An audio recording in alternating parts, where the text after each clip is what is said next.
It's a Clippers Talk Live. Welcome in. I'm Adam Osland, and we will wait for some people to start joining us here in the chat. Just let us know if you can hear us. I got Terance Azarly on today. It's just the fourth live we've done on this channel that's only been up on YouTube for about a month now. Appreciate everyone. We're at 2,000 followers already. I am shocked as well. I love you all, Clipper Nation, and I don't care that a lot of people are saying there's nothing to talk about. It's the dog days of the NBA season. We're here. There's plenty to talk about. Had Don McClain on yesterday. Had the guys from Clipcast on Monday. Before that, Paul Scheer was on. We had Law Murray on last week. It's been a lot. And speaking of a lot, now we have Terance Mann on from Clutchpoints, who is counting all the different guests I had on before bringing him on, which I know there may be a little bit of bitterness and acrimony, but Terance, I'm going into the text messages now. You know, I am the receipt master. I didn't want to have to do this. I'm not a great responder. I'll top. I'm not a great responder. Oh, it's not even about that. You are also quick to find an alternate, which credit to you. You got to do that in your business, in your spot. You got to find an alternate. There's no alternate. I didn't have anybody else lined up today before I texted you. That didn't happen. I haven't forgotten that one time about with Russo. I'm like, I'm going to do pregame with Adam. He goes, I'm going to do pregame with Adam, and I was like, maybe I want you both. Maybe I want you both on at the same time. We fumbled. You're right. You fumbled the bag. How could you? I just remember you texting me after Brian Seaman was on the show 3 weeks ago, and he went off a little bit on Paul George, and you texted me about that episode, and I said, hey, you're next. And what did you say? What did you say? I can't follow that up. That's crazy. LOL. You said you didn't want to follow up Brian, so I was like, all right, I guess we'll wait for Terance to settle down a little bit, or at least some of the podcast guests to settle down, so he doesn't have to follow anyone too big. You're only following Don McClain now, by the way, Clippers analyst who came on yesterday. So much better. I was actually watching that Brian episode of the gym on the treadmill, and I just felt more pumped. I was like, oh, I can go for another hour listening to this. This is interesting. So but Brian does run 5 miles a day, so you were right in his wheelhouse there. Brian Seaman, that's his workout routine. At least it was for a while. He said once he got over the age of 40, it became tougher. Speaking of Brian, I remember we had that conversation. I think it was this season about Tom Cruise, and I'm not a big Tom Cruise guy. Never watched the Mission Impossibles, but I've started. I'm sure Brian's gonna be ecstatic to hear that as a big Tom Cruise guy. Where are you at? Where are you at in the series? I just finished Mission Impossible 3. Oh, that's the Jar Jar Abrams directed. Yes, Abrams directed that one. Yeah, it does have the Philip Seymour Hoffman bad guy, which is pretty cool because he's one of my all-time favorite actors. He was good in it. He was pretty badass in that. Yeah, I was worried because the second one was a little bit too slow. They stretched every scene another extra 5 minutes, so I was concerned. But that was John Woo. That was action director John Woo who did the second one, I think.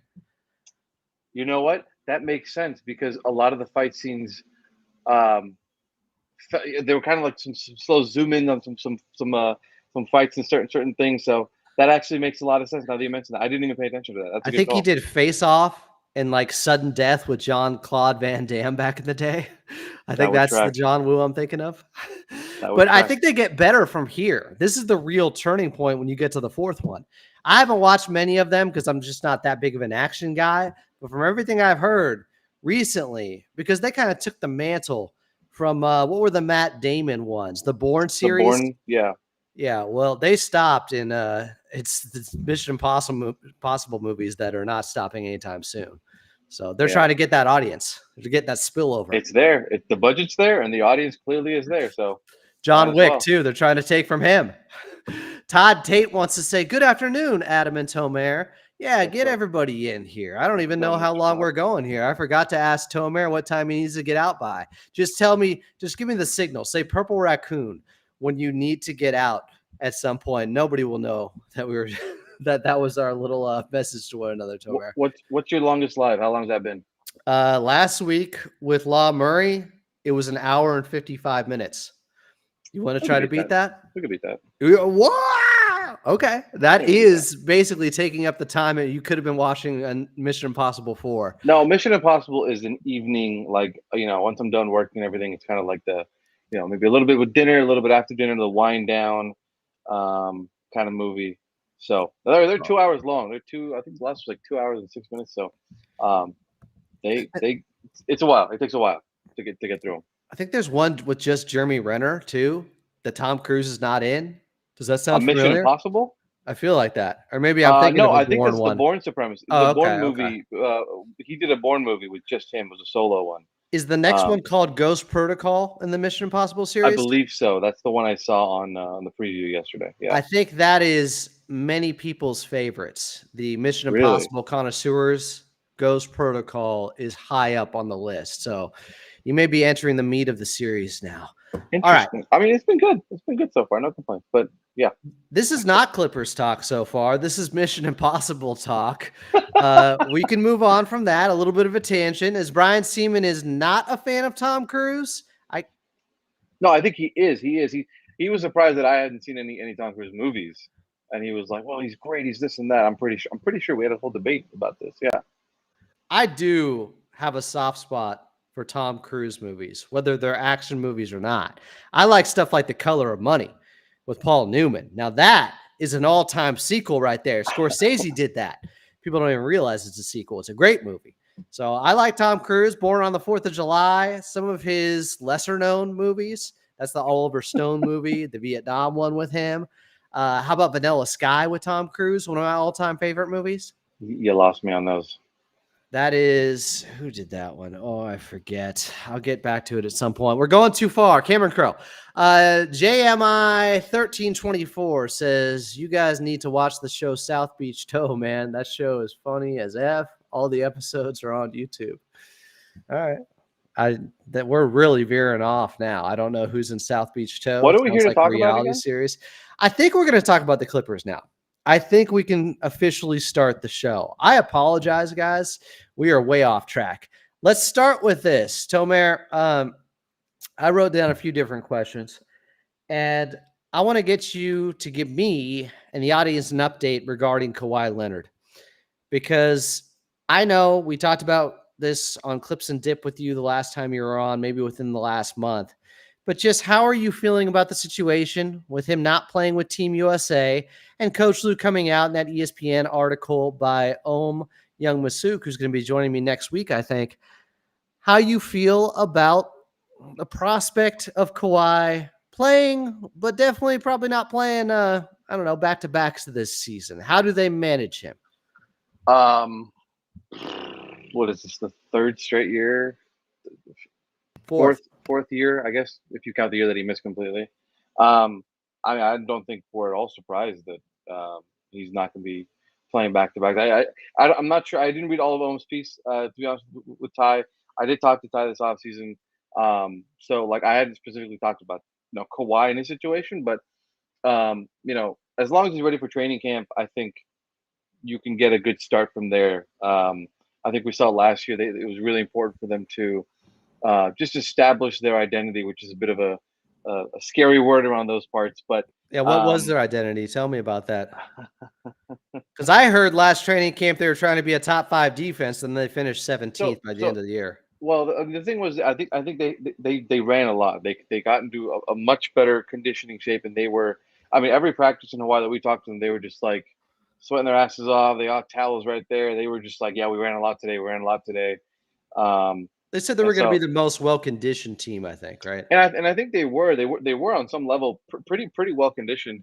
I think the trade, it happened early, but it also happened after they spent a month of camp getting acclimated with those guys, and then you bring in a literal system in James Harden, and you don't have to overhaul things, but you do have to change a lot of what you were doing because of just how good of a playmaker, a 3-level scorer, a playmaker he is.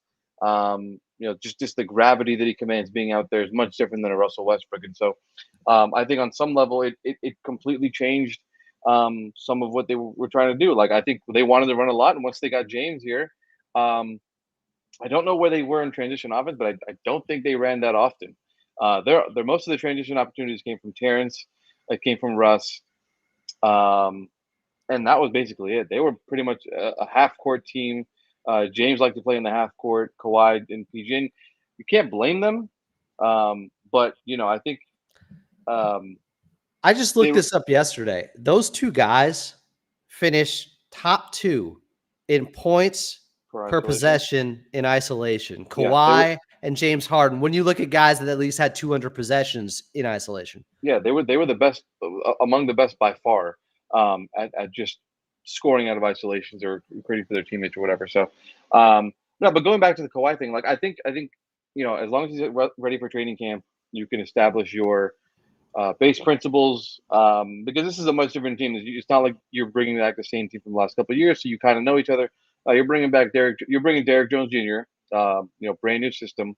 I think this is the third team in 3 years for him, if not mistaken. Um, so that's something he's got to get acclimated with. I think Chris Dunn is expected to have a pretty significant role in this team as a point of attack defender, which is something they've significantly missed. Anytime they go against a speedy point guard, they're about to get cooked because they can't defend the point guard position. And so that's one of the reasons they went out and got Chris Dunn, a guy who, is just known for being a good on ball defender. And especially that point guard position, especially anytime they went up against a De'Aaron Fox or something like that, you knew they were going to get cooked. Now, De'Aaron's a great player. It's not anything to do with him, but Those guys when cook well those soon. breakdowns, when those breakdowns just happen so quickly at the top, from the head of the snake, that just affects everything as far as rotations and other guys getting open looks when they shouldn't because guys have to rotate over. So all that stuff. So um, I think that's a big addition with Chris Dunn as well. So not only Kawhi being healthy, and I really am kind of done talking about the Team USA stuff, and we can talk about it. No, I don't I'm really over have it. too much to say because we've seen what it was, and um, it kind of just turned out the way it was. I wish he had an opportunity to play. I think that's once in a lifetime opportunity. 12 guys get to go out there and then represent their country. Would have been cool, but the flip side is he got to spend an off season fully recovering, and I do so think this is a rare case where Kawhi has heard some of the talk and some of the chatter because what didn't happen with Team USA. And for someone like him, who is the most professional and hardest worker, as we've heard the stories, it may have even lit a fire under Kawhi Leonard. Not that he's someone that has ever needed that, but just the talk of everything surrounding Team USA and leaving him off when that was one of his bucket list type of goals. I wouldn't be shocked if somebody asked him that question at Media Day coming up on the 30th. And Kawhi will probably try to downplay it, but I would not be shocked if Kawhi has a little bit extra motivation this season. Miles Johnson wants to ask you, well, he says, big ups, guys. Just wanted to get Tomer's thoughts on the upcoming Clip season and what, if anything, can they do to get back into contention? Tomer? I don't know that they'll be championship contenders this year. I really think this is going to be more of a transitional year, similar to the year that they lost Chris Paul or signing traded Chris Paul to the Houston Rockets, got some good complementary pieces back. I think it's similar to that in the sense that they got a lot of those pieces back this offseason, not via trade, but you got back a Derek Jones Jr. You're able to sign Nick Batum. You facilitated the sign and trade for Chris Dunn. So you got different pieces back to kind of build a much better overall roster. So I'm really not sure they'll be a contender this year. But I think the blueprint to create a team similar to like the one they had in 18 and 19, which is hard playing, solid team defense. You got a couple of dogs out there who's just going to make life hell on you. And then what they didn't have last time was, I know they traded Blake pretty quickly, but like they have two stars around here this time. So like, while I don't think their path to contention is very easy at all compared to the rest of the West, or as easy as some of the rest of the Western Conference teams, um, if you're somehow able to get into a playoff series with Kawhi and James Harden healthy and the rest of the guys healthy, I don't know how you can just easily, assume, rule them out. Again, assuming Kawhi is healthy and able to play, no restrictions. Same with James Harden. Like that's going to be a tough out for any team. Yeah. And the one thing is like I think the Dallas Mavericks proved it while they had a great playoff run, so much of the playoffs are just about matchups. So much of it. Like Minnesota Timberwolves were literally built to take down the Denver Nuggets. And they did that, but they faced a bad matchup after that with Luka Doncic and Kyrie Irving, who were two of the greatest, mismatch hunters, the greatest scorers, playmakers. So like especially Luka. So like it all comes down to matchups. I think if the Clippers got the Suns, they'd be pretty ecstatic with that in a playoff series, considering how well they've matched up with them. They get the Timberwolves, probably not so much because their size and length has caused them trouble. So it's all matchup based. But if you're able to get Kawhi and James and those guys healthy in the postseason, they'll be a tough out. I don't think you can immediately rule them out. It's going to be a dogfight. Yeah, they could put a lot of fear into teams, even at the very top of the Western Conference, if you had those two healthy in a playoff series, even if they ended up being the 6th seed. Kind of speaking to that, DP30 says, I've seen people projecting the Clippers to being a play-in team or missing the playoffs entirely. What's your ceiling for them? I think the 6th seed is about their ceiling. Maybe you could talk me into the 5 spot in the West, Tomer. What do you think? I think their ceiling really is a. I mean, they were what were they last year? 6 seed, 5 seed, 5. No, They're they were the 4 seed.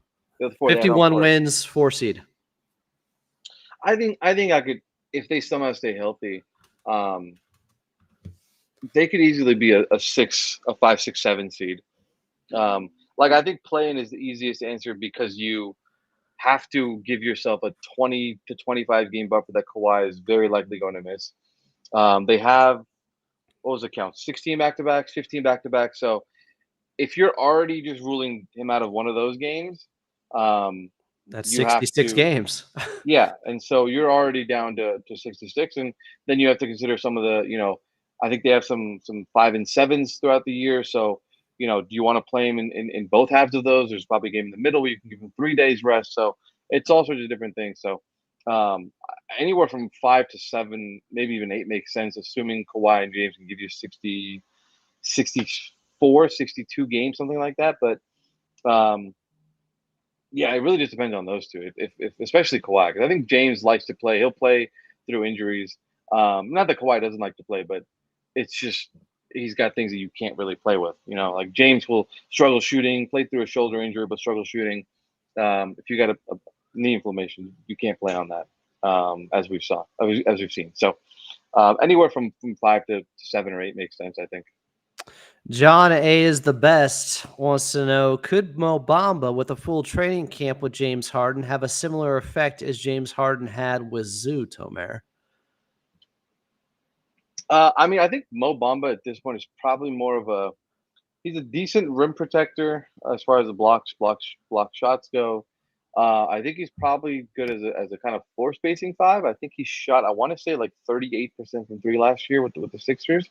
It was low volume, but again, that's another element that the Clippers didn't have in a floor spacing 5. I know Daniel Theis did some of that, but I don't think he shot as well as Mo Bamba did last year. So Mo's a career 36% 3-point shooter. That's is it not Mo Bamba? nothing. Yeah. Yeah, I think most of it though has just it comes down to volume. Like if you're taking 2 a game, it's not that much really. He's taking 1 a game last year, so like Yeah. 39%. That's great, but the volume is not there, so it's hard to really take too much out of that. Well, if you But I take will the say, total he's taken in his career, though, overall, we're probably talking about how many shots here as I try to look it up. He's attempted 764 threes in his career. So, I think he's about a league average 3-point shooter. At a big man position, that's not terrible. No, it's not. It definitely does give them another element, but specifically to this kind of James Harden effect, where James makes these big men look like, not look like, but they elevate their game because they're able to get easier looks and he commands a lot of attention and he can find them in tough spots. Um, I just don't know if Bamba is that kind of roller to the basket, where I think Zoo definitely has the strength and can make the impact down there. So I'm curious. Maybe he can. Maybe they do want to use Mo Bamba more as an interior presence and kind of space him out at times. But I don't know. I really haven't seen a lot of James with another big man on this team. Like I think we saw Mason Daniel, and then that it's tough to really gauge. They were both had spot minutes. It wasn't neither of their minutes were really great either way. So I am curious to see, but I think it's possible that he could have a positive effect like that in that role alongside James Harden. I did call Mo Bamba my surprise player of the year. We did that on Clips and Dip yesterday just because so many people are low on him and I'm a little bit higher than most, only because he's 26. He does have some potential from beyond the arc. Maybe there's more to his game than we've seen so far in his career, and he was a very high draft pick. Jonathan Ing says, given that James Harden is a year older now, how do you think his offensive juice will be this year? Do you expect a natural drop-off, Tomer? No, I think you're expecting an increase in his production. I would say. I think James really had to navigate getting two very important offensive figures the ball while trying to find his own offensive rhythm and trying to find his O game. And maybe that sounds like it's easier said than done. It's not. I think when you have guys like Kawhi and Paul, who are elite, we've seen isolation guys, elite, just scorers in general, playmakers. Like the ball's not going to be in James's hands. So with one of those guys gone, I think that really, significantly opens up a spot here for James to really take over as the number two, maybe number three, but I think number two scorer playmaker on this team. I think it's a role that he's had before. I think he had it with KD in Brooklyn when Kyrie was dealing with his the vaccination stuff. He had it in Philly with Joel Embiid before Tyrese really rose up and became a star of his own. So it's not an unfamiliar role to him. I just think he needs to step into it and should be fine. I mean, I honestly I'm expecting almost an all-star potential type season from James. I know he's a year older, but just the opportunity is there. They don't have the scorers that can just go out there and get you a bucket outside of James, Norm, and Kawhi. Really, maybe Zoo as well in the post this year, but they're going to need James scoring, playmaking, all that stuff. So I'm expecting an all-star type season from James, to be honest with you. Yeah, and with Paul George there and so many mouths to feed, James Harden was only taking 11 shots in his 34 minutes per game last season with the Clippers. I was talking about this with Don McClain yesterday. He thinks he could get his shot attempts up to 17 to 20 per game and get somewhere closer to maybe 25 per game, not the 35 we used to see from James Harden, but somewhere in between where he was, the last couple of years and where he was in his prime with the Houston Rockets. Where would you go when it comes to shot attempts per game for James Harden this season? What's your best guess there? I wouldn't go as far as 20. I mean, he averaged 23 times in his career, and those were literally the greatest offensive seasons that he's ever had. The MVP year, the year he averaged 36 after that. He averaged 34 the year after that. That was the COVID year. So I don't see it getting up to 20. He did average 11 last year when he got to the Clippers. That's going to go up. That's going to be probably closer to 17, 18, I would say. Um, and it won't reflect in the field goal attempts, but the free throw attempts will also go up. I mean, he averaged the lowest free throw attempts per game that he averaged since his second year in the league in 2010, 2011. And that was as a six-man of the year candidate. So he started 5 games out of the 82. So he's going to get to the line a lot more. He's going to take a lot more shots. I'm going to predict probably 17 to 18 shots a game, and let's say about 6 free throws a night, 6.5 free throws a night, I would say. Okay, I like that. Guys, keep the questions coming. We got Tomer Azarly on from Clutchpoints. He's doing a fantastic job here on a Clippers Talk live edition. We did get a couple of similar questions, so we could just group them together. JMI 1324 says, do you feel a trade will happen soon with Bones and PJ Tucker?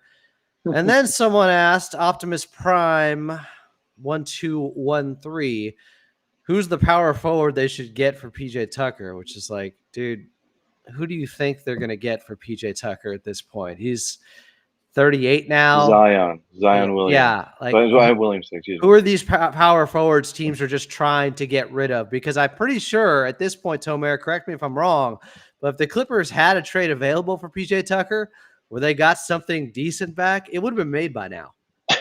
Yeah. Yeah, pretty much. I got nothing else for you besides that on that topic. I think, at this point, I know it's Bones' birthday around this time. I think he's spending his time in like Dubai, so he's not at the little mini camp they're having in Arizona. From what I understood, I don't believe PJ is there, but I might be wrong about that, so don't quote me. But um, I expect him to be on the team when training camp starts in 2.5, 3 weeks here. I know the Clippers have searched for different options, and they've said if we don't feel there's an opportunity for those guys to play, we will make a deal. But at least with PJ, I think they're for one, it's going to be awkward because they didn't want to trade, and Batum is back, and he's going to be playing the minutes that he's playing much and producing much better. It's just a funny thing because neither of those two wanted to be traded from their respective positions, and now Batum's back and PJ's still in the position that he's in. So, Is there a um, chance, because obviously he was very unhappy with his role last season? I don't know what he expected. He got as many opportunities, I think, more than probably should have gotten, starting a game 6 in a must-win situation, PJ Tucker. But is there any chance that if he's having a bad attitude, they're just not going to bring him into camp at all, like they when they sent him home around the All-Star break?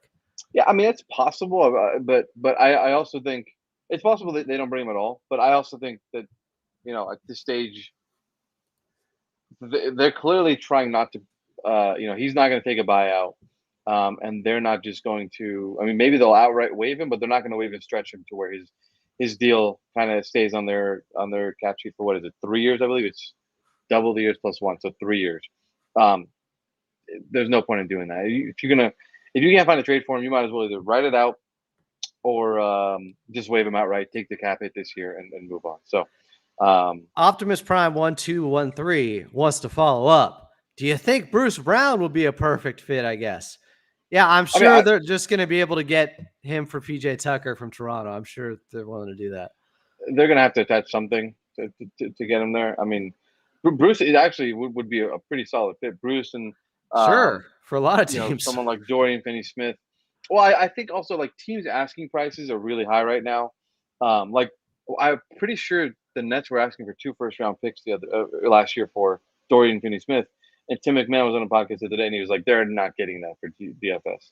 And so I think as reality maybe sets in and kind of the market starts to open up and we see which team needs what and who has what available. Maybe there's a chance that a team might help them. They find a third team to help. Like I don't know if you saw the news the other day, but like DeMar DeRozan, for example, he went and signed a trade from Chicago to Sacramento, but Sam Amick reported that the Spurs were willing to bring him back or they were willing to help facilitate a trade to get him to where he wanted to. That's how much they appreciated his time there. So they ended up taking Harrison Barnes back in that 3-team deal. They ended up being involved in that. So if there's a team that wants to help the Clippers and maybe they can get an asset or two out of it. I mean, look, we're not dealing with Pelinka here, so it's a little different situation, Adam. But no one is lining up to help any team out. It's got to be mutually beneficial, win-win. So especially in this new CBA when teams don't really want to take on bad contracts. Yeah, Bruce Brown makes $23 million. It is expiring after this season. What's PJ Tucker at? $11 million or something here, Tomer? So you'd have to offer something else just to make the math work. I'm assuming this is a Norm or Terance type of thing, and I'm not doing that. Yeah, for a guy if you're getting Bruce to get him with his really good friend Terance Mann, you're not going to trade Terance for him. I'd be shocked if that happened. I don't know about that. Art H wants to ask and says he wants Julius Randle at power forward. Is that possible? No, I mean, I'm not a big Julius possible. Randle guy. It's not happening for PJ Tucker. Yeah, that's why it's possible though, because I don't know if the Knicks are either.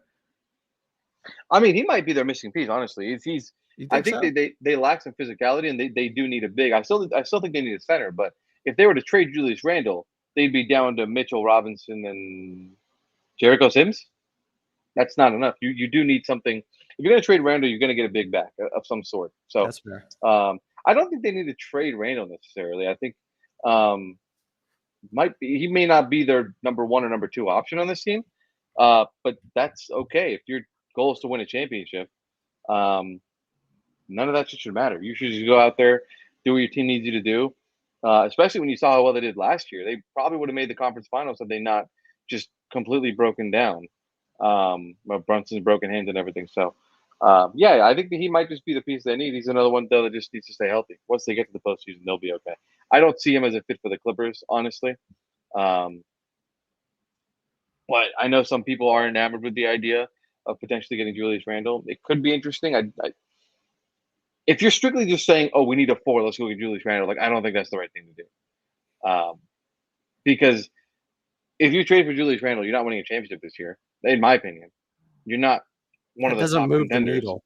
No. Yeah, it doesn't move not enough anyways. Yeah. So it depends what you give up, but not enough. So and I don't know what Randall's contract is, but I know that they're trying to remain, keep the 2026 offseason, open.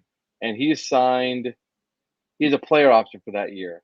So for 25, 26. So he has 2 years left in his deal, including a player option. So And yeah, that's it's not a bad deal. It's not a bad deal really, but it just depends what you give up, and is it a version of going all in or not? I don't know. It depends on a bunch of different things. for the right price. I would hear something out regarding Julius Randle if it included PJ Tucker and not a lot else to bring him in. I wouldn't hate it necessarily, but I do think it could be an awkward fit still just because his style of play out there. He can be a black hole on offense. He can be someone who, while he has a big body, he's often playing on the perimeter and taking low percentage shots. He's been really bad a couple times in the playoffs for the Knicks. So I don't know if that's necessarily a huge upgrade. There might be a team that fits him better. I don't know if that team is the Clippers, but He is probably like the ultimate in the right situation guy, as far as like really good players. Like in the right situation, I think he could be very useful for you as a rebounder. Go start the transition opportunity. Um, if that's the type of game you want. I'm not saying that's what the Clippers are going to do, but it all depends. So we'll see. I find this funny. We have Jordan here telling Optimus Prime to stop with these casual questions. And then Jordan comes up with one where he's asking, what do you guys think of KPJ impressing and taking that starting two spot? Like, that's not a casual question. My Wait, guy. was this like? Were you the one who started that Reddit thread? I need to know. Someone on Reddit said KPJ should be the starting shooting guard, and I was like, huh? I That might have been Jordan here. He also said, or he could be the first man off the bench. I think he has crazy talent and all-star potential. Saw him at Rico Hines, and he's legit. We all know he's talented. Guys, he also might miss the beginning of the season should he get suspended. Then you're talking about someone who hasn't played basketball for an extended period of time, trying to break through into the rotation while the Clippers have already started. That is not easy to do. There is so much that has to happen for, I think, KPJ to work out and get any minutes, let alone the starting two spot minutes, which would never happen. Tomer, take it. no, I believe we're going to see Terance start in the same position. I think Ty likes him as the kind of 2-3 there. Um, I, I I think the starting line is pretty much set. I don't even know if there's any. I don't even know why this is being brought up, because to me it's James, Terance. You just plug in Derrick Jones Jr. into the spot that Paul left, and you start Kawhi and Zoo. Like I don't see much. There's nothing to deliberate about for me. It's pretty obvious. So Powell would start before KPJ was even brought right, up. Like, that's yeah. the guy who might start. I think that's I don't. pretty Well, I wild. think I know KPJ. there's a lot. Good. You said he's talented. He's very good. I just think Sure. he also hasn't played professional basketball in over a year, if you include last offseason. So it's probably Yeah. close to what, 15, 16 months, 17 months. Actually, if you include, they didn't make the playoffs. So well before that. So like he hasn't played professional basketball on an NBA court in a very, very long time. Very talented, has the opportunity to be a good kind of scoring guard, good combo guard. I don't think he's really a traditional point guard type of guy who can run your offense, but I think he's capable of it in spurts, or in, if you need to spell James for a couple minutes or like that. But again, from my understanding, like Ty considers Chris Dunn like a traditional point guard who can also defend. So your playmakers and kind of like the floor organizers are James and Chris from that aspect at this point guard position. So you're starting Chris. Excuse me. You're starting James. You're bringing Chris as a backup for him. Um, you're bringing in Norm off the bench as well. So are you going to play three guards? Is that the idea here? So there's a lot of a lot of things to really discuss with KPJ. But I think he has a lot of potential. You are right. He was balling in Greece. Great. He was doing a lot over there. I think they really gave him the ball and just told him to go playmate, go score for us. And he did a good job of that. But again, he hasn't played in the NBA court You would in start him a for long time. shooting purposes. I understand the point of, you could say in the starting lineup and throughout the Clippers roster, they don't have a ton of shot creators, and that could be a problem this season. The answer, though, my man, is not starting Kevin Porter Jr. at the 2 spot. So your point of attack defenders are him and James Harden. You want to get cooked 101 going quickly? That's what would happen. And there goes that defensive identity we believe they're trying to build this season. I mean, when back to you hating, I don't know if Jordan's talking about you or me. I saw KPJ at the Rico Hines Road. I talked to him for a few minutes. Seems like a really cool guy who I think is going to really take on the opportunity. I think he's looking forward to being in LA again, where he went to college. So the opportunity is definitely there. And they signed him to a 2-year deal. It wasn't like a 1-year kind of trial here. Yes. So they clearly do have plans for him. I just think we should pump the brakes on it right away. I don't know if that's called hating, but let me explain something, Jordan. There's a difference between hating and saying a guy should be the starting 2 guard who hasn't played basketball in 17 months and really hasn't proven anything when it comes to winning basketball in this league so far. I would love if at some point he ascended to get a shot at being a 6-man type role for the Clippers and being instant offense off the bench. But again, he could get suspended to start the season. That is a very high likelihood. So therefore, he's trying to crack the rotation after the Clippers have already got things going underway, after guys have already established roles. There is a far greater chance that KPJ doesn't have anything close to a consistent role this season, that he ends up the starting 2 guard for the Clippers. That is just some people. And this is the guy that was talking about people saying casual questions. Well, if he's going to call out someone for asking a casual question and now he's saying KPJ should be the starting 2 guard, I think it's fair to give him a little bit of heat for that. All right, let's move on. Cooking people. You are cooking folks. We're going to get to 2 hours. I'm not here to suffer fools today here on Clippers Talk, guys. I just had to work with Fred Rogan the last 2 hours. Jonathan Ang wants to know, and he already asked a question earlier about James Harden. Jonathan Ang, yes, maybe he slows down a little bit. There's less burst, but I would also make the argument that he's getting further and further away from that hamstring injury, and maybe he'll actually show a little bit more burst this season. We'll see. He's been playing all summer long. Will there be a guard consolidation trade at some point, Tomer, which ties in a little bit with the subject matter at hand? Let me just tweet this. Will there be a guard consolidation? I think you'll see it at some point. I just think, you definitely see something at some point. I just think you need to play this out and see what you have with everyone. Like, I don't think outside of, assuming Kawhi is healthy, I think James will be thrust into a very different role this year. So you have to see, what he's capable of, but you have to see how he fits alongside guys like, Derrick Jones, the defender. I think how does he and Chris Dunn kind of look together as the point guards? So I think there's probably going to be a deal made at some point to consolidate some of those positions that are packed. But if you're just, I wouldn't just go in waiting for it to happen. You really got to see what everyone brings together. I think Ty is very big on his sample sizes. We know he likes those 15, 20 game sample sizes to see which units play well together, yada, yada. So there's a lot that goes into it. It's not just going to be a simple, okay, we know that Bones is probably not going to play. I think Bones will have an opportunity to compete for a spot in training camp. I think they signed Dunn, obviously, with the idea of him being the backup, but there's still going to be a competition. These are guys who are fighting for roster spots, if not here, then elsewhere. So it's not like an immediate, okay, Bones is out, we're just going to play Chris. We don't have to worry about him. We'll just trade him. I think there's a lot at stake for everyone here to really come in and start camp off on the right foot. Tomer, when's the last time you had an aneurysm? Because it may be happening after Jordan asked this question too. Kai Jones will break out. Nothing is stopping him from becoming another Jonathan Isaac.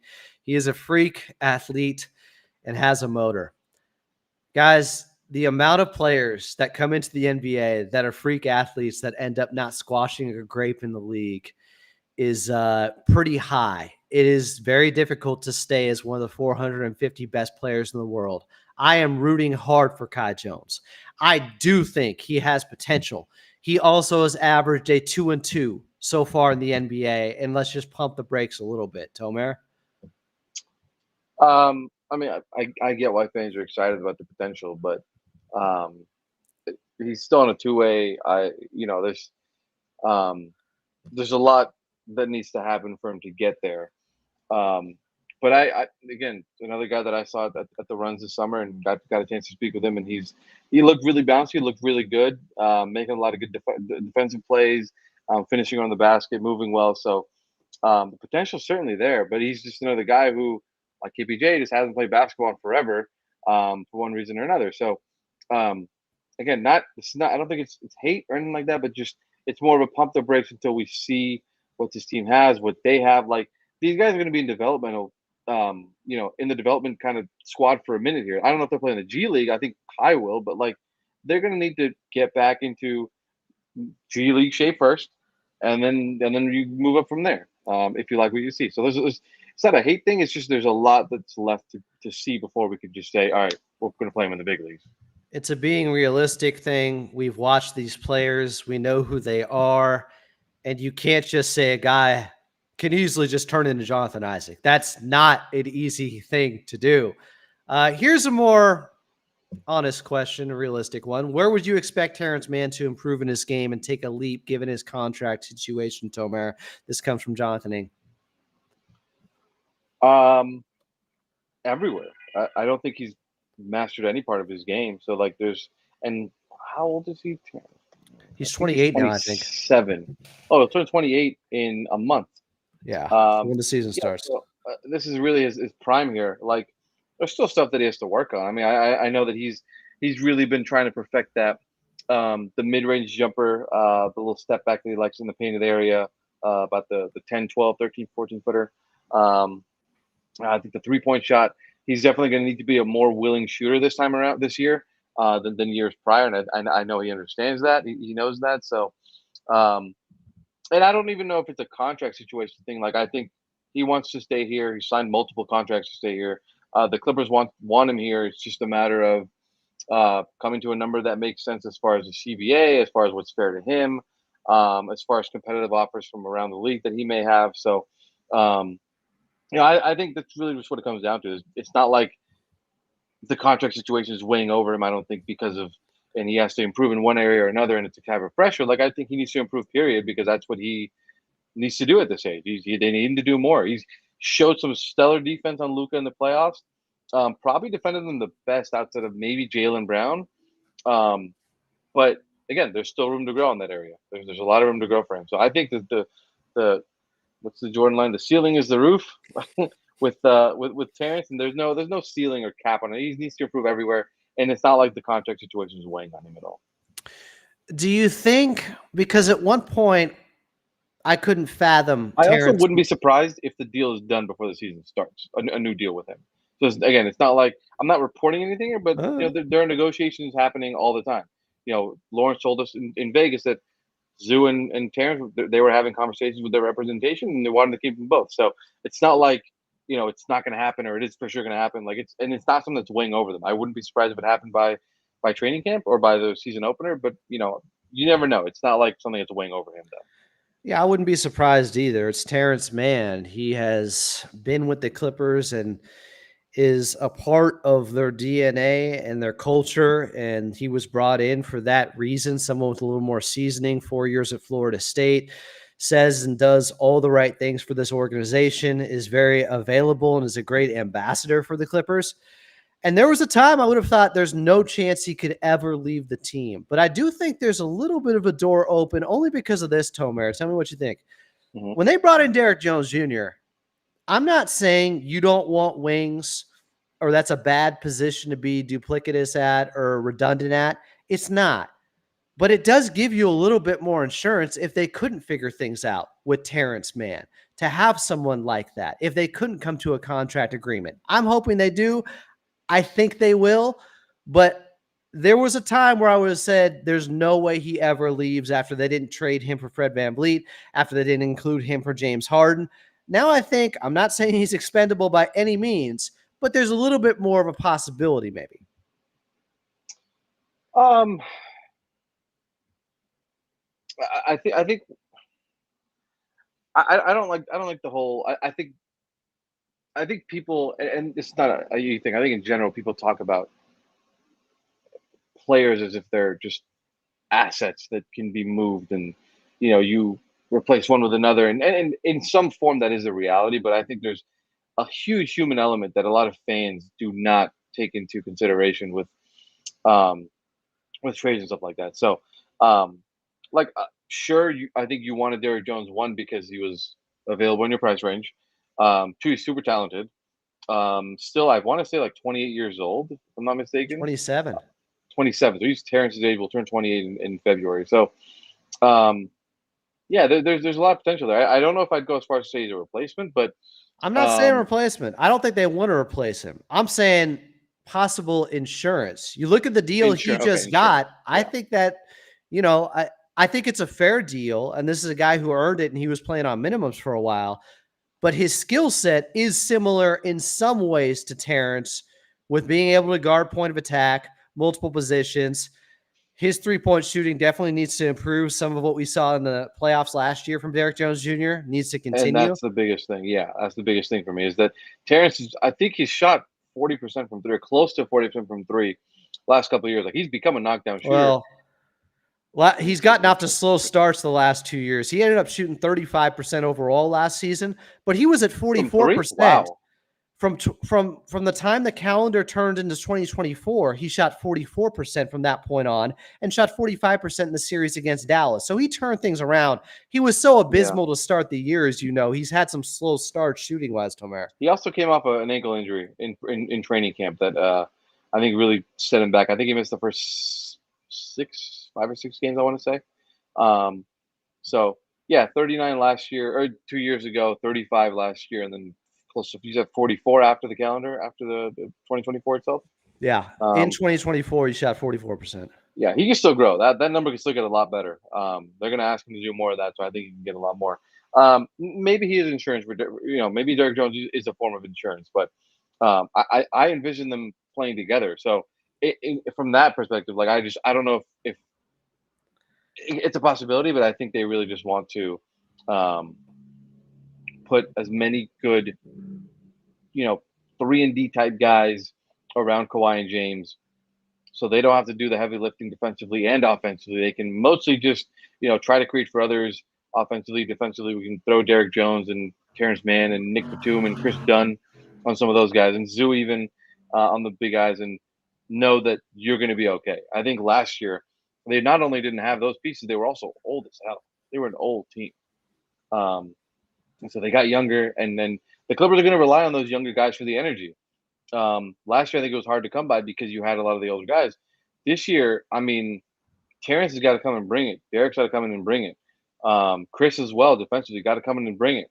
The team is going to rely on that, on those guys to kind of help jumpstart them because of some of the older guys that are on the team. So it's I think they really try to build out this team, not with the intention of maybe having insurance or replacing anyone, but they wanted to build a good, good pieces and build a good team around Kawhi and James. And again, I think if they get to April healthy somehow, if it's possible, like, you can't rule them out easily. You really can't. Yeah.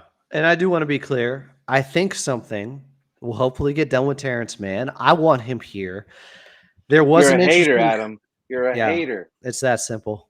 Black and white. You're on one side or the other.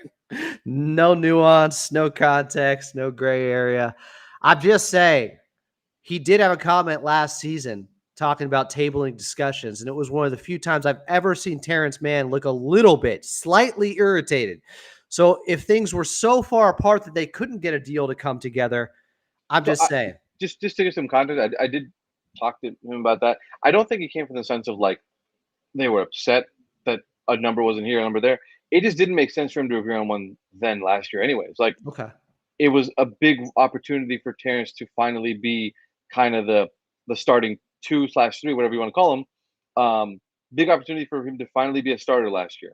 And once they got James, they had to go, okay, well, first he got injured, so he couldn't start the season healthy, couldn't start, period. Then they got James, and they wanted to start Russell James because, so like it took him a while to finally become a starter. So like it wasn't from a spot of like, oh, the numbers were not what we want it to be. It was like, well, I have an opportunity to be a starter. Let me show what I can do as a starter, and then we can come back to the table and negotiate something once we've seen what I can do as a starter. Like, if you get an opportunity to be a starter and you can't negotiate a contract before that, and then what happens when you outplay it? What happens when you outperform it? And he could be betting on himself this upcoming season. If they don't sign anything, it could be Terance Mann saying, hey, I'm going to ball out. I'm going to be the starter again. I'm not going to start cold from 3 or be hesitant from the outside. I got confidence after that playoff series, and it could work out, and he could cash in on that completely. Access Entertainment Productions wants to know, is this a bot? Is the possibility of getting Zach LaVine? Is that a possibility? His game, and he's a great 3-point shooter. Does that mean defense? Because you're way off there, and rebounder off there too. Is Zach LaVine a possibility, Tomer? No, Zach LaVine is not a possibility. Zach LaVine has a relatively unfavorable contract, I guess you could call it politely. Because it takes him into the summer of 2026 and would then limit them. I mean, yes, but aside from that, I'm just not comfortable. Me personally, but like, I don't think they're comfortable paying a guy $43 million a year with another injury-prone guy. You know what I mean? So like, I just don't think they want to go down that avenue. I don't think he's going to opt out of $49 million in 26-27. Maybe he has some good years here where he's finally healthy and able to show what he can do, and I hope he does because he's very talented. Just had some bad luck. I just don't know if that's a contract he's gonna that's an option that he's gonna decline when the time comes. $49 million. The only way he would is if he stayed healthy and balled out, and then therefore he gets one more big contract. And look, he has 2 years here before that, so it's very possible that he has one good year here, proves that he can stay healthy, does it again next year, and if he does it again next year, he's gonna have offers. He 100% will have offers. Shoot, maybe the Clippers will even be the ones who offer him that max deal if he declines it. Not max deal, but so something big. You never know. But I know their interest in him was not. It didn't come from their side. I just didn't. It never made sense for them to go in on LaVine when they went so far towards building a team roster around Kawhi and James with a bunch of complementary pieces. Why would they suddenly throw that away and throw in Zach? Throw off their future plans with the contract situation? It would have complicated things in my opinion. The only rationale I could see is if you're just hoping against all hope that he stays healthy and therefore he replaces some of the production scoring wise that was lost from Paul George. And really, he's a bucket. He could replace a lot of it when he's healthy. A couple of years ago, this looked like one of the better players in the league. He's been on some really bad teams. There are question marks regarding if he's a winning player. He hasn't looked good in limited playoff games. His defense has never been great. He's shown some potential, but he's never totally bought in on that end. You'd be betting on a lot of things to go right. Kawhi still staying healthy, and all of a sudden your window for contending opens up a little bit. If Zach LaVine was fine, but that's a lot to ask. It really is. What about Brandon Ingram? As we get this question, Tomer, from Will, I need Brandon Ingram. Do you think that's an option? A guy who is set to get paid after this year? Brandon Ingram. Let me look at his contract situation. He's earning $36 million this year, and I'm guessing he's going to look for significantly more in the coming seasons after this. Me personally, not probably someone I'm comfortable giving a max contract to, or even a near max. I think he's kind of reached his potential. We kind of have seen who he is. I mean, maybe he can develop more as a playmaker, but I think he's kind of just who he is at this point. And that's not a bad player. I just don't think it's a player that Clippers could use to win a championship. And so if it's strictly winning a championship, if it's strictly winning a championship, I just don't see what that really gets you with him. I think you have. I think they really do have their eyes on the bigger prize in a couple of years with some of the other big names like Shea or Luka maybe, and you never know who gets a little disgruntled and end up requesting a trade. You never know. So, we saw that, and I don't think anyone knew Paul George was available after he just signed a new deal with the OKC Thunder. So you really never know. That's a good point. So you have to kind of keep your flexibility while remaining competitive at the same time, which is way easier said than done. But if you do go after Brandon Ingram, you're committing yourself to him for a good chunk of time and removing yourself from other people for the most part. So it's not something I think they're super interested in. At least I don't think. Yeah, I'm intrigued by Brandon Ingram to an extent because he's still 27. He has a ton of game. He's been reluctant to shoot threes, which has, I think, soured New Orleans when it comes to him, and they've been looking to move him.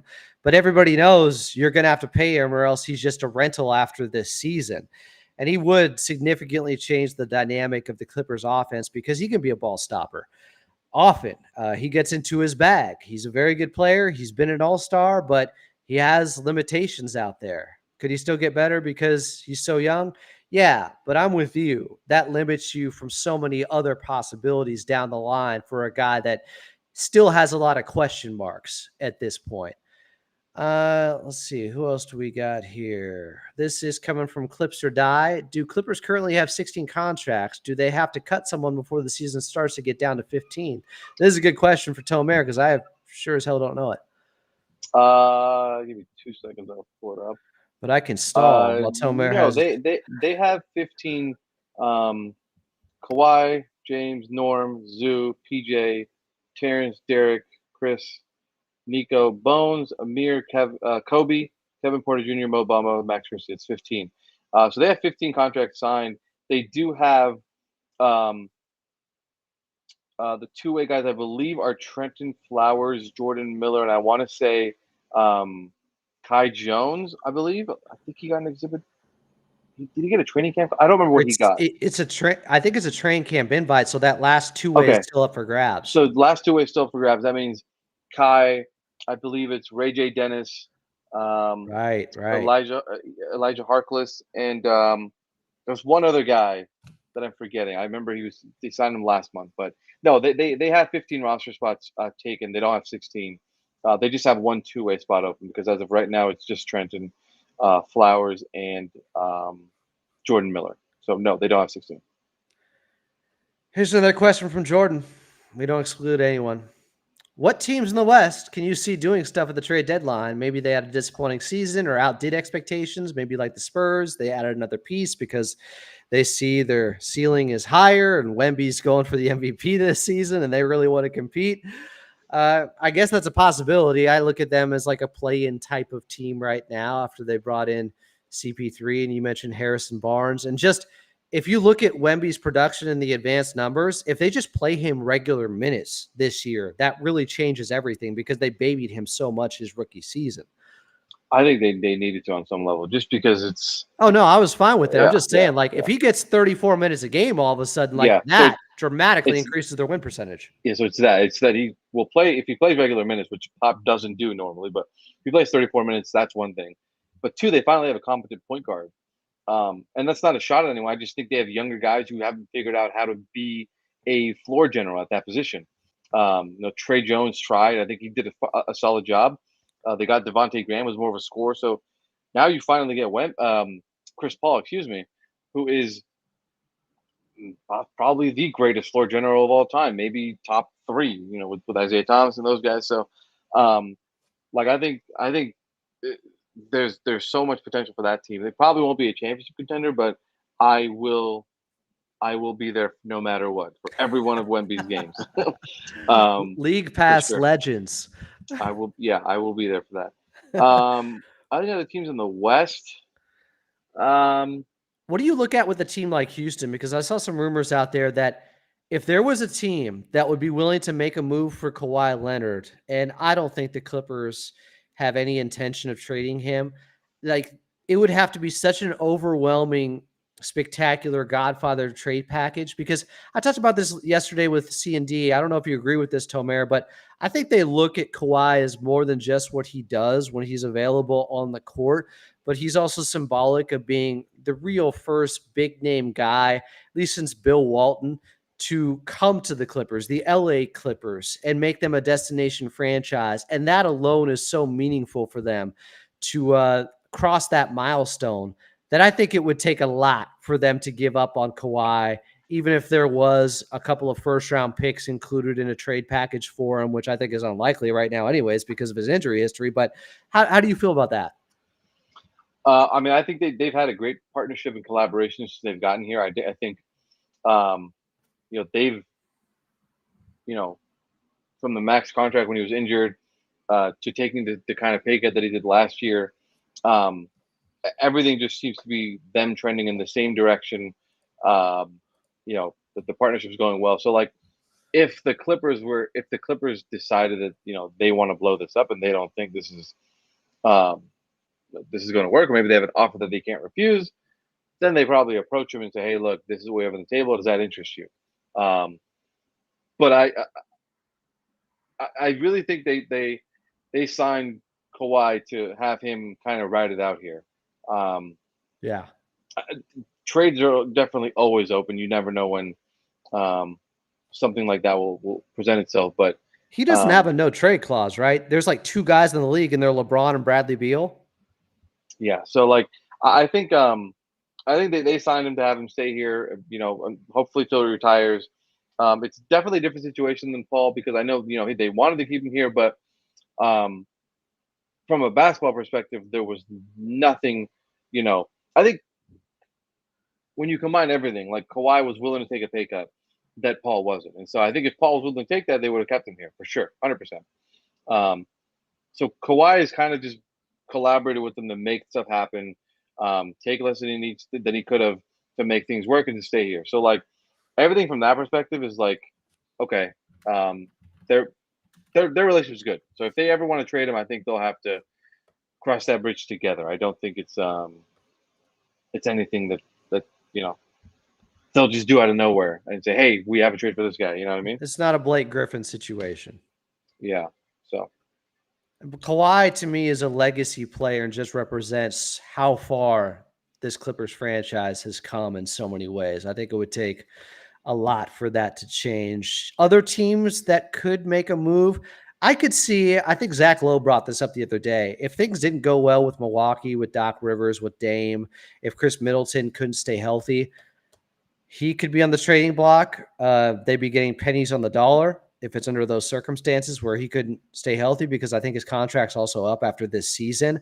Or maybe they see it's not working and they trade Dame to one of the teams that were interested in him, like Miami in the first place, that were trying to bring him in. If things really took a turn and they just realized they had to get out of this era. And I don't know what would happen with Giannis at that point because obviously he wanted Dame, but I don't know. It's hard to project, of course, with teams and what could happen as the season goes along and who's going to be the buyers and who's going to be the sellers. But that is one team I am going to keep an eye out for, Tomer. interesting. Yeah, I think they re-signed Giannis to that deal after getting Dame. So I think they're in this Dame Giannis partnership for of the long haul. If it means finding a star to replace Middleton or whoever, then that's probably what it'll end up being. But I think they're in this Giannis Dame partnership for the um, foreseeable future. At least another 2 years here. Again, and they also made a coaching change last year to get Doc Rivers. So if anything, they will swap out Doc for someone else before they move one of Dame and Giannis. 100%. The Miami Heat, with the comments Pat Riley made about Jimmy Butler, and I think he has a contract situation coming up, and he talked about him, shutting his mouth, something to that effect when he was talking during the playoffs, and this was after they were already out. Pat Riley's had some stern comments toward Jimmy Oh, Butler. but Jimmy, that's right. Yeah. I kind of am keeping an eye on that now because that's a highly combustible situation when you have egos like that. When you got the Godfather and Pat Riley of basketball there with his slick back hair and Adrian Brody playing him in winning time, which I loved. And a guy like Jimmy Butler who's not afraid to speak his mind too. I just wonder if things weren't going well and Tyler Hero doesn't progress like they thought he was going to, and they're not looking like a team that is in contention at all in the Eastern Conference, could they make some moves? I mean, I don't think they're going to be a team that's in contention, but like I still think that they're. I think they said they're going to ride it out with Jimmy, and he's not signing an extension, but he's also not going to be traded. They're just going to ride it out. And yeah, I think they announced that, if I'm not mistaken. Yeah, they're just gonna write it out and see what happens at the end of the year. Like either Jimmy proves that he's capable of still leading the team and the max player at how old is he? 35 now. He's Yeah, 34. he's Will be 30. 35 in 2 days. So um, that's going to be a terrible contract if they have to max him. So I get why they're waiting on that. Yeah, either he proves that he's capable of leading their team and staying healthy, or he goes to, I don't know, Brooklyn, or finds a way to Golden State. But I don't think he ends up getting traded. I think they want to ride the season out. Because he's got an option for 52 million the next season after Oh, does this he? one. Yeah. So that I know what they've said. I was saying if things take a turn for the worse, plans can change. It happens. We've You think seen he it. hops out of 52 million? I don't even. He probably has a new deal. That's Yeah, because crazy. he's going to Imagine try to get opting at out of least 52 million. 120 and get one more contract. That's I would think crazy. he could easily get another contract where he's making not the annual of 50 million, but he might get 150 total. That's a lot of money for Jimmy Butler.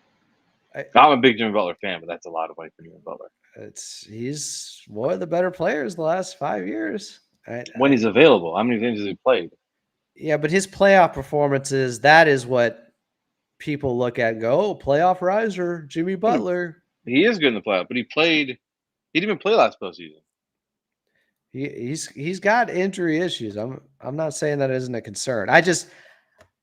I'm willing to bet you he opts out because he's going to get at least 100 million on the open market over it could be 3 or 4 years, but he's going to get it. Okay, I mean, I'm open to seeing. I'm just, man, he averaged 27 and 27 back to back 27 in the playoffs. Wow, it's incredible. On good volume percentage. Yeah, So when he's available, he's good. He's got to be available. he just got him to the finals again as a low seed the year before against Denver. Now they lost in 5, but just saying. Is there anybody else you could see? I mentioned Houston to start this thing off. They have some decisions to make with young guys and who Yeah, works. they're weird because like I don't know if they're ready to start winning, but they acted as if they are last year in getting like Fred VanVleet and Dylan Brooks and those types of vets. Like I think you do need good vets on some level. It's not like it was crazy for them to go get those guys. Um, but you have a lot of young guys, and I just don't know what you're doing with them. Like Reed Shepherd should be playing a lot of minutes. He's really good. Um, Men Thompson should be playing. He's got a lot of potential there. They finally started playing through Alper and Şengün last year, which took them probably another year or two than it should have. And I'm sure I'm forgetting a couple of Cam Whitmore is there. Yeah, they have a couple of young guys that really should be playing minutes. So I really don't know what their plan is. It's a good question. If they wanted to go all in on a guy like a superstar type player, I guess it would make sense. Move some of the young guys and maybe throw in a Dylan Brooks for money reasons and kind of get go from there. Or maybe you want Dylan Brooks, I don't know, but um, a tough situation. I don't know what they're going to do because they have a lot of really good young guys that at this point need to start playing. They in my opinion, they were behind the ball on Şengün. They waited way too long to feature him as the number one guy. I don't know what's going to happen with Jalen Green, who's due to get paid. Oh, Jalen. See, I forgot about Jalen Green. That's how much young talent they have. You can forget about somebody like Jalen Green when you start going down the list. They have a ton of it. That's incredible. Jalen Green is how old? He's probably 20, 2, maybe. 22 turns 23 in February. So they have a lot of young pieces, man. A lot How of do young you pieces. feel? Well, how do you evaluate Jalen Green? Because people are kind of all over the map with him. I'm a fan of his. I just think he needs to find the efficiency. Justin talks shit to me about him all the time. He doesn't like that he's just a chucker. And I think on some level he is, but I also think young players need to go through that phase sometimes to find what they're really good at. And so I don't know. I think Jalen Green has potential, but I think he needs to be in the right situation to develop. Like Udoka's a good coach for him, but I think he probably needs to become the 2 to Alperen Şengün's 1, and then we can.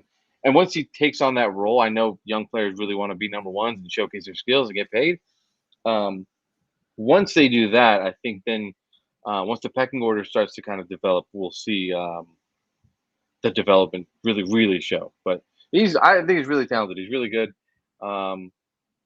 And I wouldn't be surprised if he got moved. I wouldn't, and so at this point, I'm also in the same vein. Like, I also want to say that I think time is also running out on him to show his potential as that number one and number two guy alongside Şengün. Right. Like, I think he's very talented. I think he can figure it out, but I think he's on a bit of a time crunch here. With some of the, like, if they drafted, I think Reed Shepard is going to be the point guard of the future, but no question, he's really freaking good. I mean, he's incredible. Good The way he playmaker. cooked in the summer league.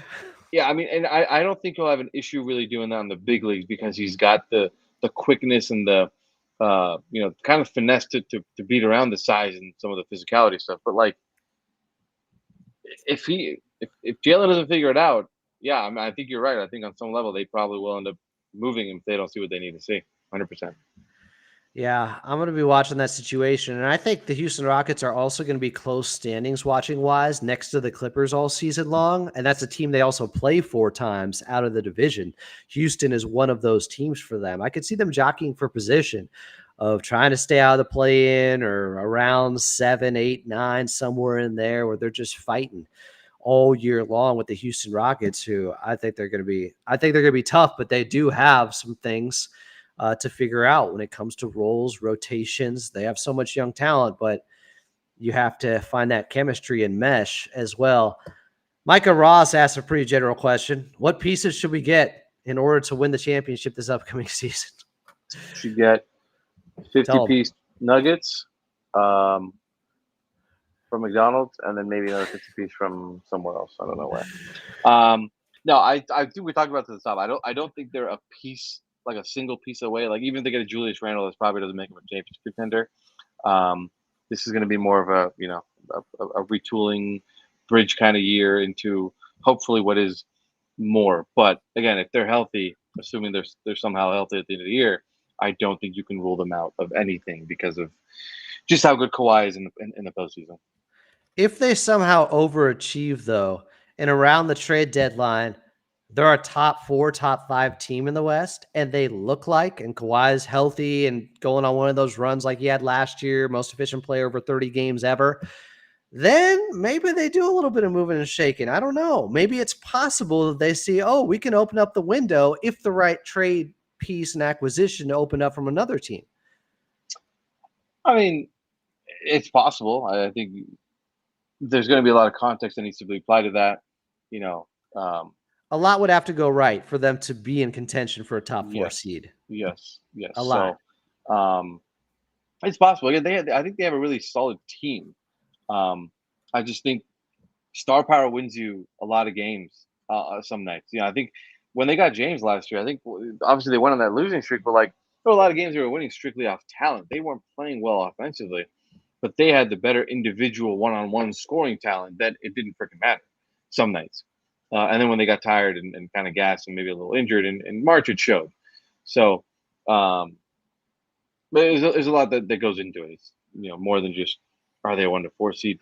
How has James played? Have they been healthy? Have they been playing injured teams? How are the back-to-back situations? So, a lot that goes into it.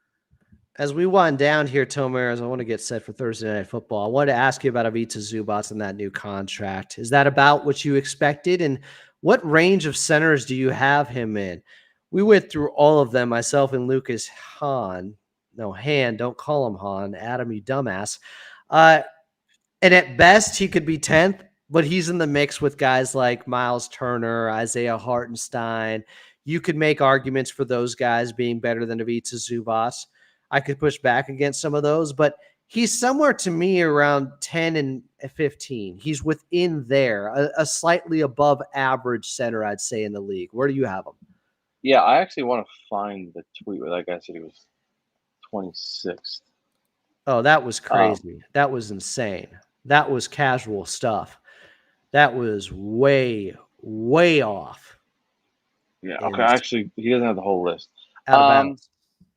Yeah, I mean, I think I probably agree with you. He's probably in that 10 to 15 range.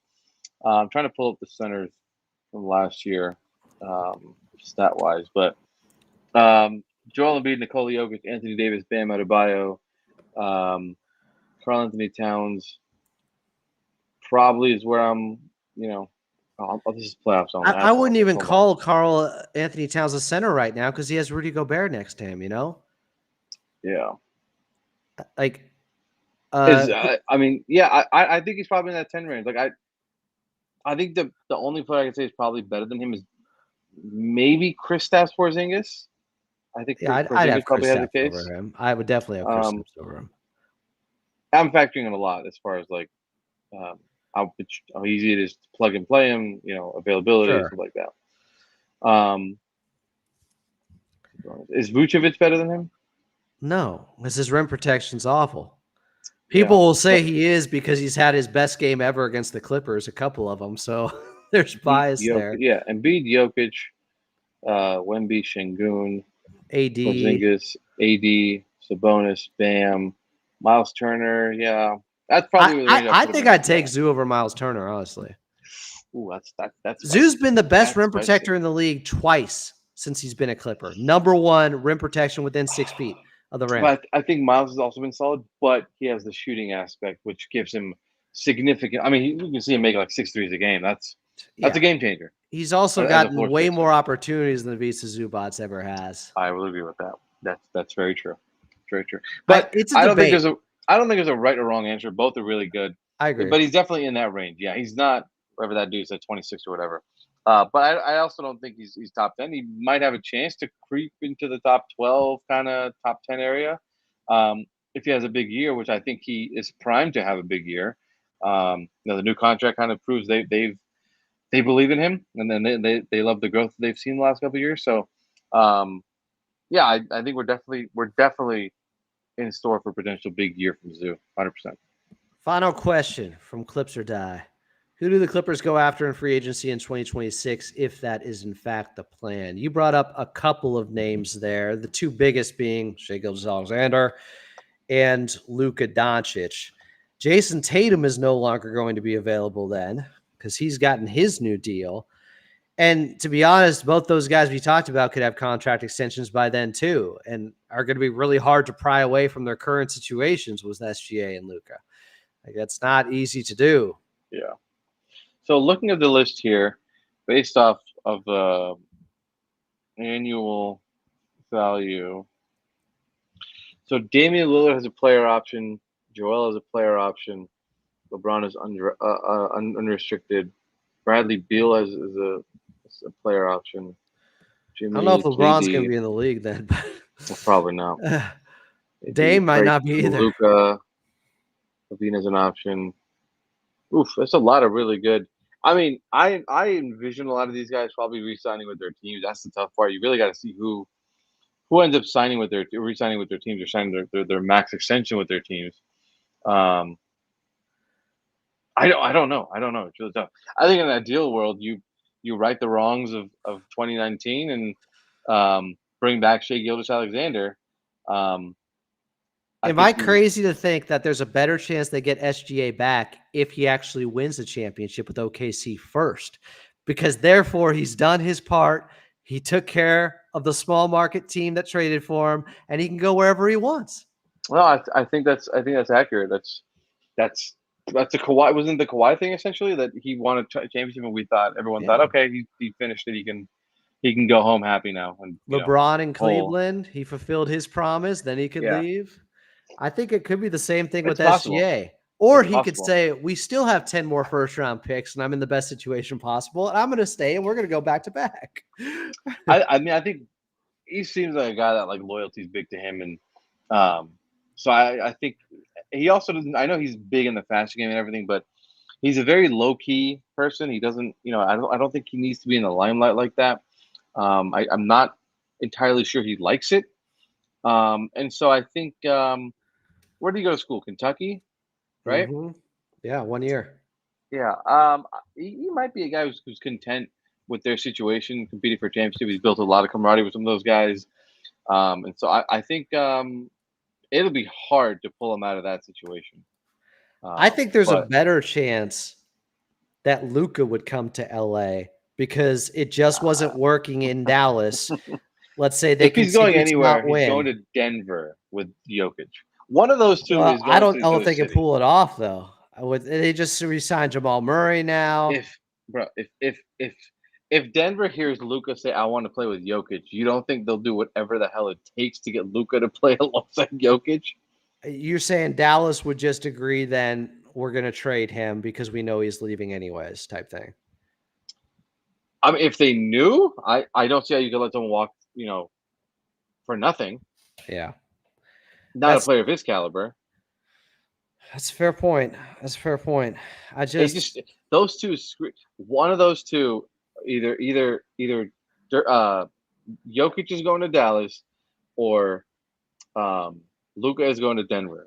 It just feels like that is inevitable at this point. It's just a matter of who can convince the other, whose teams will kind of not be able to figure it out. I mean, Denver won a championship, so in my opinion, like the likelihood is that Luka moves over. But again, they were like maybe a piece away last year.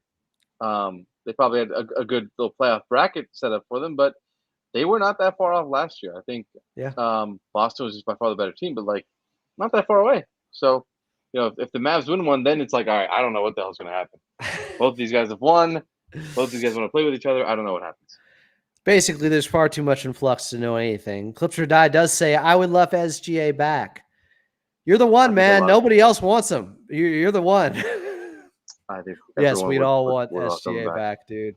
It is one of those obvious statements in history. I mean, even if you get SGA back, I think OKC still has the picks and everything. So it's just it was a disaster trade, unfortunately. I mean, it's easier to say that now, but yeah, I just wish things were given an opportunity to blossom before they happen. I like this question. DP30 Tomer says, boldest prediction for the season not involving the Clippers. Not involving the Clippers. Ooh, boldest prediction. I could go Jimmy Butler gets traded after having that discussion. I could go Damian Lillard gets traded after having that discussion. Who else? I got one. The Suns have to blow it up. KD wants out. It's not working. Okay. KD wants to write for The Athletic again and say my next chapter. He goes back to the Warriors. That's my prediction. Oh, that's hot. Would it be a bold? I guess maybe not. Would it be bold to say I think the Wolves win a championship? No. They were just in the Western Conference Finals. They got Anthony Edwards to have the best defense in the league. I just don't think they're given enough attention or respect like that. Everyone's talking about Boston and Milwaukee. Really? Yeah. I feel like Ant's a pretty hot name.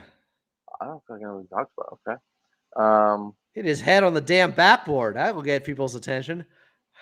Or on the rim, actually, for that block. It's a bold prediction. I mean, it's a bold prediction.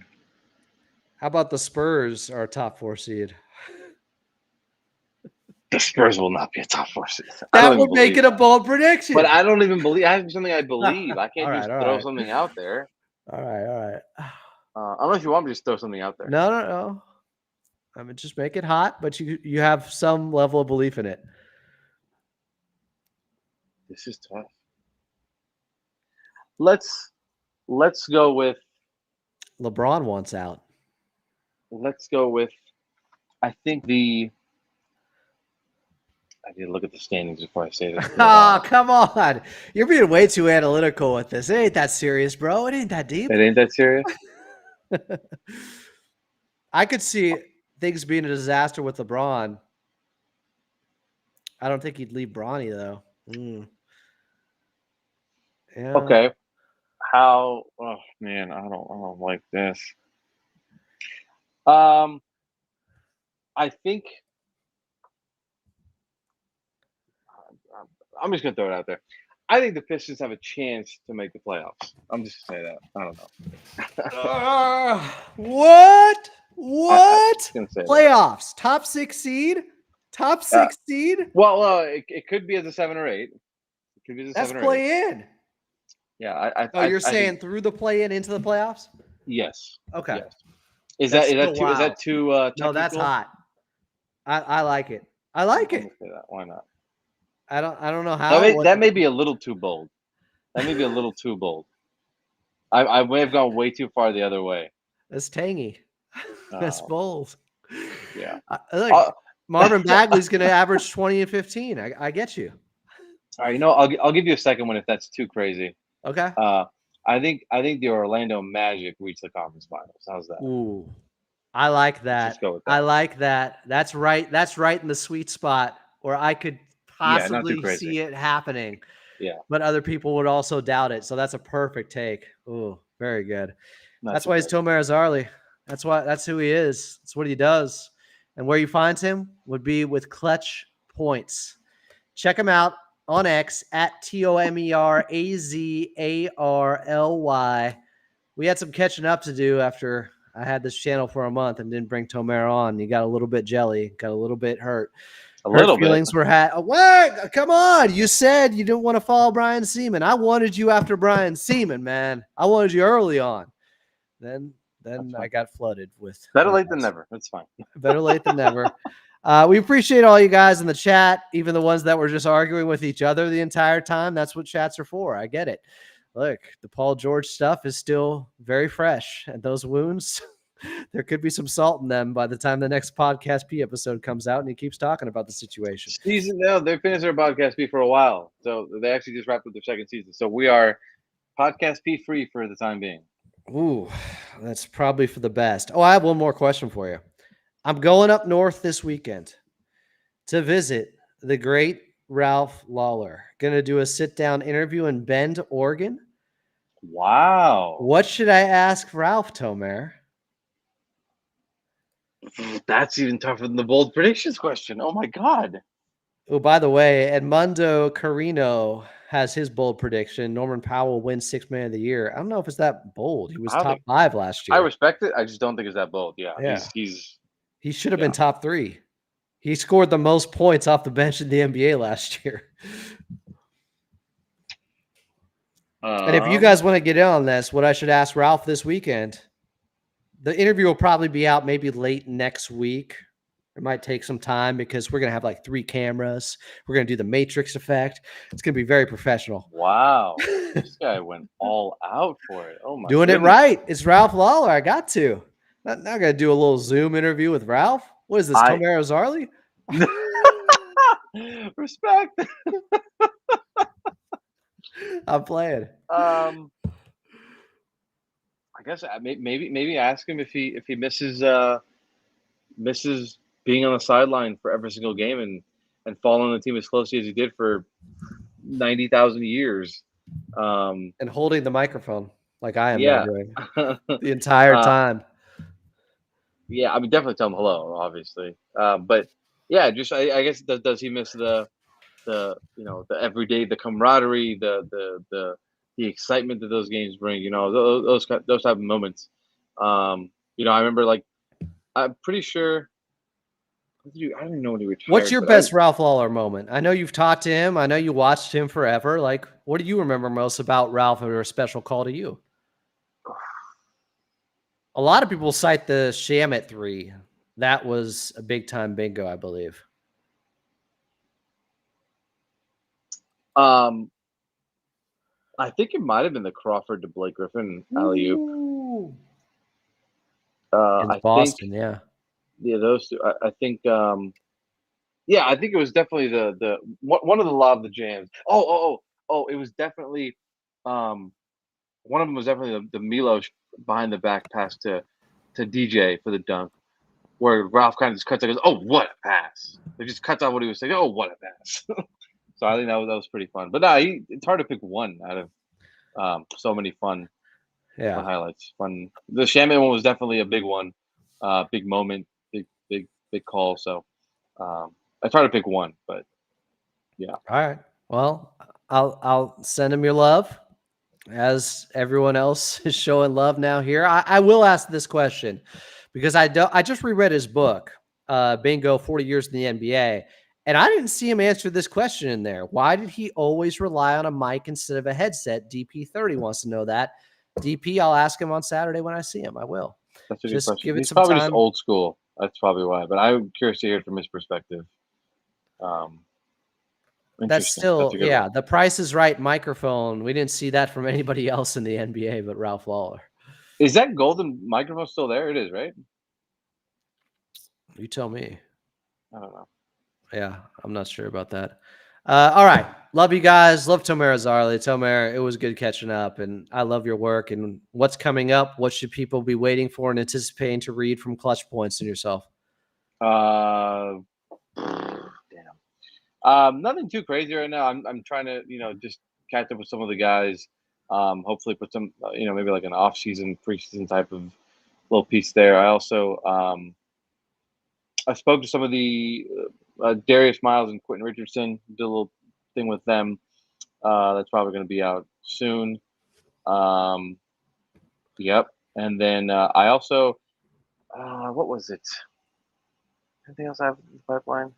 Yeah, that's pretty much it. I think. I mean, Amir Johnson joined the Clipper staff as a coach, so I'm going to try to speak to him and get his insight on why he That'd be cool. why he joined the Clippers. I think as a former Raptor and I think Pistons, he interesting career. So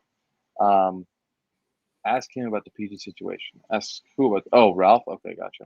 Um, yeah, I nothing too crazy right now. I think I have a couple things in the works, but I don't want to reveal them just yet. So maybe just be on the lookout. Follow me on Twitter, and I always appreciate you having me on 2 months late. No, I'm just kidding. Appreciate you having me on. No, always showing support. It is awesome to have. So Yeah, whether you're here or not, we definitely talk about appreciate you it. all the time. We're like, I oh, would hope so. Tomer had that. I would hope so. I would hope so. Damn right. Hot damn. All right. Love you guys. Yes, let's go Clippers. For Tomer Azarly, I'm Adam Oslin. Didn't quite make it to an hour and 55 minutes, but I think we were thorough enough. But that's on you, not me. I'm Look, here. we've been on for a while, and it's been a You're long sick of me. day. You're sick of me. It's fine. I get it. I, You want look, to see? Are you a Bills fan or a Dolphins fan? how about neither? How about that? Okay. So you want to see Chuck suffer? I don't want Chuck to suffer. I'm okay with the Dolphins winning because I love their head coach. I think he's great. Okay. He's That's fun. fair. So I can get with that. Yeah, go Dolphins tonight. Fins up. Whatever you want to say. The Bills have done too much winning. They've been too successful as a franchise. They haven't had enough heartbreak. So go Dolphins tonight in Thursday Night Football. I'm kidding. Sorry, Bills fans. Love you guys. Thanks for being in the chat. This will be posted at Follow Adam A in just a little bit for those who missed it. For Tomer Azarly, I'm Adam Osland. Talk to you guys next week because I'm interviewing Ralph coming up this weekend in Bend, Oregon.